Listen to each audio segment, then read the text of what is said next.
Hello guys, कैसे आप सभी। आशा करता हूँ आप अच्छे होंगे।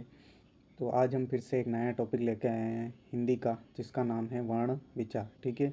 आप चाहे किसी भी एग्ज़ाम की तैयारी कर रहे हो, fourth grade, PTET, REET, BSTC, आप किसी भी एग्ज़ाम की तैयारी कर रहे हो, हिंदी में से तो हमेशा क्वेश्चन आपको पूछे ही जाते हैं। ठीक है। तो आज हम आपके लिए लाए हैं ऐसे 100 क्वेश्चन का मिश्रण, जो आपके हिंदी व्याकरण में सबसे महत्वपूर्ण रहने वाला है। तो चलिए, आपका वक्त ना लेते हुए करते हैं शुरुआत। तो पहला क्वेश्चन है हमारा, भाषा की सबसे छोटी इकाई है। भाषा की सबसे छोटी इकाई कौन सी होती है? शब्द, व्यंजन, स्वर या वर्ण? तो ये आप सभी को पता होना चाहिए कि भाषा की सबसे छोटी इकाई होती है वर्ण। डी इसका राइट आंसर हो जाएगा। ठीक है। चलिए अगला क्वेश्चन देखते हैं।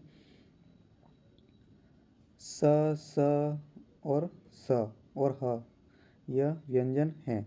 ठीक है। ये कौन से व्यंजन है? उक्षिप्त व्यंजन, ऊष्म व्यंजन, स्पर्श व्यंजन या संयुक्त व्यंजन? ठीक है। तो ये होगा बी, इसका राइट आंसर हो जाएगा। ये होगा उष्ण व्यंजन। ठीक है। चलिए अगला क्वेश्चन देखते हैं कि हिंदी भाषा में वे कौन सी ध्वनियाँ हैं जो स्वतंत्र रूप से बोली या लिखी जाती है? ठीक है। स्वर है या व्यंजन है या वर्ण है या अक्षर हैं? ठीक है।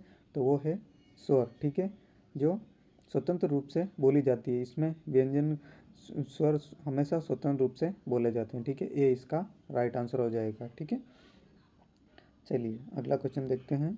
संयुक्त को छोड़कर हिंदी में मूल वर्णों की संख्या। ठीक है। तो मूल वर्णों की संख्या कितनी है? 36, 44, 48 या 53? ठीक है। तो मूल वर्णों की संख्या है 44। ठीक है। बी इसका राइट आंसर हो जाएगा। ठीक है। चैनल पर नया हो तो फटाफट चैनल को लाइक और सब्सक्राइब जरूर। स्वर कहते हैं, अब स्वर किसे कहते हैं? ठीक है। जिसका उच्चारण लघु और गुरु में होता है, जिनका उच्चारण बिना अवरोध अथवा विघ्न बाधा के होता है, जिनका उच्चारण स्वरों की सहायता से होता है, जिनका उच्चारण नाक और मुंह से होता है। ठीक है। तो बी इसका राइट आंसर हो जाएगा। ठीक है। स्वर कहते हैं जिनका उच्चारण बिना अवरोध अथवा विघ्न बाधा के होता है। ठीक है। बी इसका राइट आंसर हो जाएगा। ठीक है। चलिए अगला क्वेश्चन देखते हैं। निम्नलिखित में से अग्र स्वर नहीं है।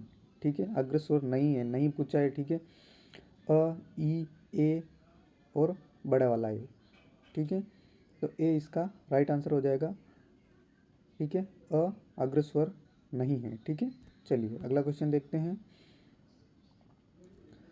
हिंदी में स्वर कितने प्रकार हैं? हिंदी में स्वर के कितने प्रकार हैं? ठीक है। 1, 2, 3 या 4? इसका राइट आंसर हो जाएगा 3 प्रकार। ठीक है। 3 प्रकार होते हैं। अगला क्वेश्चन है अपना, हिंदी वर्णमाला में अन और अह क्या है? ठीक है। अन और अह क्या है? ठीक है। स्वर है, व्यंजन है, अयोगवा है या संयुक्त अक्षर है? ठीक है। तो आप सबको ये पता होना चाहिए कि स्वर 11 होते हैं और बचे 2, अम और अह, ये होते हैं अयोगवाह। ठीक है। ठीक है। तो सी इसका राइट आंसर हो जाएगा। ठीक है। अयोगवाह होते हैं। ठीक है। चलिए अगला क्वेश्चन है अपना, जिनके उच्चारण में दीर्घ स्वर से भी अधिक समय लगता है वे कहलाते हैं। जिनके उच्चारण में, क्वेश्चन को समझिएगा, जिनके उच्चारण में दीर्घ स्वर से भी अधिक समय लगता है वह कहलाते हैं मूल स्वर, लुप्त स्वर, संयुक्त स्वर या अयोग वाह? ठीक है। तो बी इसका राइट आंसर हो जाएगा। लुप्त स्वर है जो जिनके उच्चारण में अधिक समय लगता है। ठीक है। चलिए अगला क्वेश्चन देखते हैं। निम्नलिखित में से कौन सा स्वर नहीं है? स्वर नहीं है। ठीक है। अ, उ, ए। ठीक है। ये तीनों तो स्वर हैं ही। ठीक है। और ये यह है जो, ये स्वर नहीं है। ठीक है। ये व्यंजन है। ठीक है। तो डी इसका राइट आंसर हो जाएगा। ठीक है। चलिए अगला क्वेश्चन देखते हैं।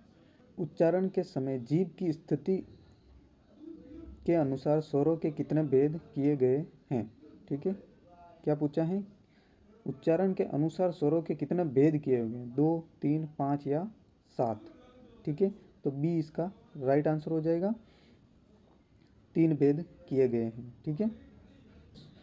वे ध्वनियाँ जो स्वरों की सहायता के बिना उच्चारित नहीं हो सकती वह कहलाती हैं। ठीक है। क्वेश्चन में पूछा है, वे स्वर जिनकी सहायता के बिना उच्चारित नहीं हो सकती, ठीक है, वे होते हैं स्वर होते हैं या शब्द होते हैं या व्यंजन होते हैं या संयुक्त अक्षर होते हैं। तो ठीक है, सी इसका राइट आंसर हो जाएगा, व्यंजन, ठीक है, जो स्वरों की सहायता से बोले जाते हैं। ठीक है, चलिए अगला क्वेश्चन देखते हैं। निम्नलिखित में एक स्पर्श व्यंजन है, ठीक है, स्पर्श व्यंजन, ठीक है, स, छ, ल या ह।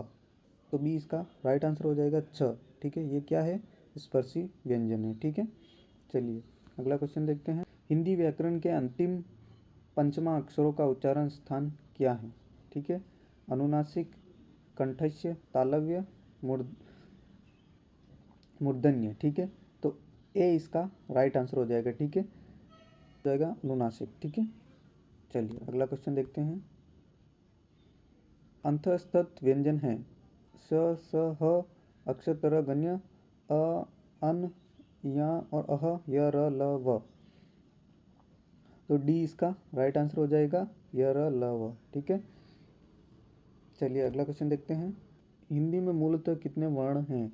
52, 50, 40 या 46। ठीक है, तो डी इसका राइट आंसर हो जाएगा, 46 वर्ण हैं। ठीक है, उत्सिक्त व्यंजन है श, श, ह, य, र, ल, श, त्र, ज्ञ, ड या ड। डी इसका राइट आंसर हो जाएगा, ड, ड, ये क्या है, उत्सिक्त व्यंजन। ठीक है, अगला क्वेश्चन है, उत्सिक्त व्यंजनों का प्रयोग हुआ है। ठीक है, अराजू में, खसरा में, पढ़ाई में, जफरों में। तो सी इसका राइट आंसर हो जाएगा। ठीक है, पढ़ाई में। ठीक है, अगला क्वेश्चन है अपना, ज्ञ वर्ण किन वर्णों के सहयोग से बना है? ठीक है, तो आप पहचान कीजिए ग वर्ण किसके सहयोग से बना है। ठीक है, तो ग वर्ण बना है ज, हलंत और य से। ठीक है, बी इसका राइट आंसर हो जाएगा। ठीक है, चलिए नेक्स्ट क्वेश्चन है, श, त्र और ज्ञ गणना स्वतंत्र वर्णों में नहीं होती क्योंकि ये संयुक्त व्यंजन है, या इनका प्रयोग केवल तत्सम शब्दों में ही होता है, ये व्यंजन अर्ध स्वर माने जाते हैं, ये पूर्णतः स्वतंत्र व्यंजन हैं। ठीक है, तो ए इसका राइट आंसर हो जाएगा। ठीक है, ये संयुक्त व्यंजन हैं। ठीक है, तो फ्रेंड्स कैसा लगा आपको ये वीडियो, प्लीज़ कमेंट करके ज़रूर बताएं, और कोई कमी हो वीडियो में तो मुझे ज़रूर बताएं जिसको मैं पूरा कर सकूं। ठीक है, और वर्ण विचार में से ये फर्स्ट पार्ट है और सेकंड पार्ट जल्दी आएगा। ठीक है, मैं 20-20 क्वेश्चन हर पार्ट में डालूंगा, जिससे 100 क्वेश्चन आपके इसमें पूरे हो जाए। ठीक है, और अपने दोस्तों के साथ भी शेयर करें प्लीज़। एक सब्सक्राइब या कमेंट करने में आपका कुछ नहीं जाएगा। ठीक है, बस थोड़ा सा समय लगेगा, 2-3 सेकंड। प्लीज़ एक कमेंट प्यारा सा और एक सब्सक्राइब करके ज़रूर जाए, जिससे हमारा हौसला बने और आपके लिए ऐसे ही वीडियो मैं और लाता रहूँ। ठीक है, धन्यवाद।